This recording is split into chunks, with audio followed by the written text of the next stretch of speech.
Hola, bienvenidos a un nuevo video donde explicaremos todo con respecto al examen de cara, cráneo y maxilares. Para comenzar debemos saber que el cráneo se conforma por 8 huesos, 2 huesos parietales, 2 temporales, un frontal, un occipital, el hueso esfenoides y el etmoides. Es posible observar los dos puntos que se forman por el hueso frontal en la parte delantera y el hueso occipital en la parte trasera. Para el momento de la palpación debemos tener en cuenta algunas consideraciones, como lo pueden ser algunas anomalías. Entre estas están depresiones, quistes, tumores y o protuberancias. Además, debemos estar muy atentos si nuestro paciente presenta dolor a la palpación o sensibilidad. Además de esto, nuestro paciente puede presentar irregularidades en la forma.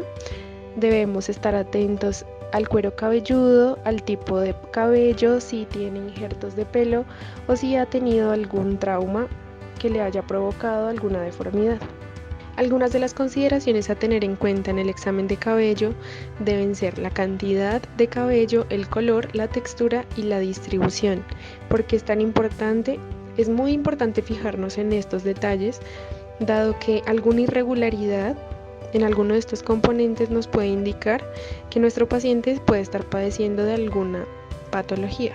Es decir, si encontramos un cabello quebradizo, seco y con cantidades de pelo muy bajas, podemos estar pensando en que nuestro paciente padece de alopecia. Si nosotros encontramos que el color es irregular, es anormal o presenta varias decoloraciones en diferentes zonas, puede ser localizado o difuso, podemos estar alertas a una malnutrición en nuestro paciente.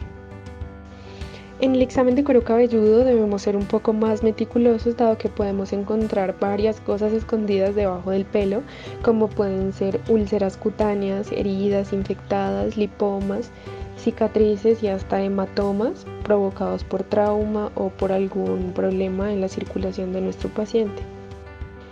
Las delimitaciones de la cara nos muestran primero el borde superior de la frente, el cual se delimita por la línea de implantación del cuero cabelludo. Luego de esto, podemos observar detrás de la oreja y allí encontraremos el borde posterior de la implantación del pabellón auricular. Seguido encontraremos la rama mandibular y por último encontraremos el mentón. Análisis de tercios. Vamos a iniciar con el tercio superior. Vamos a partir de la línea de implantación del pelo hasta el nasion. Para el tercio medio vamos a partir del nasion hasta el punto subnasal, que es allí donde inicia el labio superior. Y para el tercio inferior vamos a partir del punto subnasal hasta el mentón.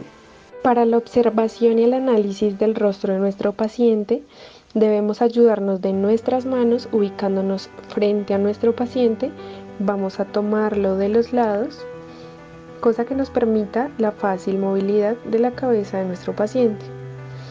Debemos ser muy rigurosos en esta observación, girando perfil izquierdo, perfil derecho, hacia arriba y hacia abajo, las veces que sea necesario, hasta que podamos detectar alguna anomalía. En caso de no detectarla, continuamos con nuestro examen. Debemos observar si presenta alguna depresión, si presenta alguna elevación, si conserva sus surcos naturales, si su cara tiene simetrías en los tercios o si presenta alguna anormalidad en sus límites faciales. A continuación podemos observar cómo, ayudándonos de una seda dental, estamos delimitando la línea media facial en sentido horizontal, teniendo como referencia los pómulos y la espina nasal, y verticalmente teniendo en cuenta el mentón, teniendo en cuenta la punta nasal y teniendo en cuenta el nasion. A continuación le vamos a pedir a nuestro paciente que mire hacia el frente, que mantenga su mirada en un punto fijo lo más central posible. Vamos a determinar la distancia intercantal, es decir, la distancia que hay entre sus pupilas. Vamos a determinar la disposición de sus párpados y la disposición del globo ocular. Ayudándonos del dedo índice, vamos a palpar la morfología orbitaria, la cual la vamos a hacer realizando un círculo en sentido de las manecillas del reloj.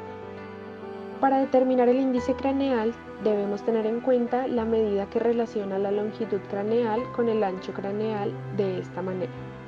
Para el ancho o diámetro transversal debemos medir de eurion a eurion, el cual es el punto más prominente del cráneo, situado lateralmente a nivel de los parietales. Para el diámetro antero-posterior debemos medir la glabela hasta el opistocráneo. La glabela es la zona baja de la frente y la más prominente del cráneo, y el opistocráneo es la máxima prominencia de la porción posterior del cráneo. De acuerdo a las medidas obtenidas, debemos aplicar la siguiente fórmula: índice craneal igual a diámetro transversal máximo dividido en diámetro antero-posterior máximo multiplicado por 100. Dependiendo de los valores obtenidos en el índice, vamos a clasificar a nuestro paciente, que puede estar en 3 grupos. Puede tener cráneo mesocefálico, que nos indica que cuando el índice craneal nos arroja un valor entre 76% y 81%, es un cráneo con relación equilibrada entre largo y ancho. Puede tener cráneo dilococefálico, que nos indica que cuando el índice craneal nos da un valor menor a 76%, es un cráneo más largo que ancho. Y por último, puede tener un cráneo braquicefálico, que nos indica que cuando el índice craneal nos da un valor mayor al 81%, es un cráneo más ancho que largo. Una vez que hayamos culminado la inspección de la forma, el trofismo, la simetría de los surcos de la frente, mejillas, labios, tanto en reposo como en movimiento espontáneo al hablar, la forma y simetría de la mandíbula y el mentón, vamos a proseguir a determinar el índice facial. Para esto debemos tener en cuenta la siguiente fórmula: índice facial es igual a la distancia entre el ofrion y el nation dividido en la distancia visigomática por 100. Dependiendo de los valores de este índice, los pacientes se pueden clasificar en 3 grupos principales. Primero, euriprósopo. Es el tipo de cara ancha y con un índice facial por debajo de 96%. Leptoprósopo. Tipo de cara larga y con un índice facial por encima de 104. Y por último, mesoprósopo. Tipo de cara con una adecuada proporción entre largo y ancho, con índice entre 104% a 97%. La palpación extraoral del maxilar inferior se realiza monodigitalmente, de preferencia con el dedo índice de izquierda a derecha, iniciando en el borde posterior para continuar hacia el ángulo de la mandíbula, luego el borde inferior y el mentón. En un segundo tiempo se debe palpar bimanualmente y simultáneamente para comparar lado derecho e izquierdo, detectando variaciones anatómicas normales o irregulares de contorno o consistencia que detonen estados patológicos. Para el examen intraoral del maxilar inferior se debe iniciar la palpación en la línea media por vestibular, desplazarse hacia la eminencia mentoniana, eminencia canina, detectar la forma de la sínfisis y el mentón. Continuamos con la tabla externa del maxilar hasta la línea oblicua externa. Luego el borde anterior de la rama ascendente, que se proyecta y termina en la parte superior del maxilar en la apófisis coronoides. Se debe descender hacia el lingual para palpar la cresta temporal, el trígono retromolar, y continuar por lingual para palpar el balcón lingual de Fischer y la línea amiloidea. Para el examen extraoral del maxilar superior se debe palpar el maxilar monodigitalmente y bimanualmente desde el área posterior hacia la línea media e identificar los procesos alveolares, eminencia canina, además de detectar cualquier alteración de contorno o consistencia sintomática o no, y debemos registrarla. El examen intraoral del maxilar superior debe iniciar por la línea media palpando una estructura expulsiva con proyección anterosuperior denominada espina nasal anterior. Deslizamos el dedo hacia la parte lateral hacia una prominencia llamada la eminencia canina. Luego la apófisis zigomatomaxilar y hacia la parte más posterior la tuberosidad del maxilar. Desde aquí se desplaza palpando todo el paladar de atrás hacia adelante y detectando cambios en forma y contorno anormal o sintomatológico.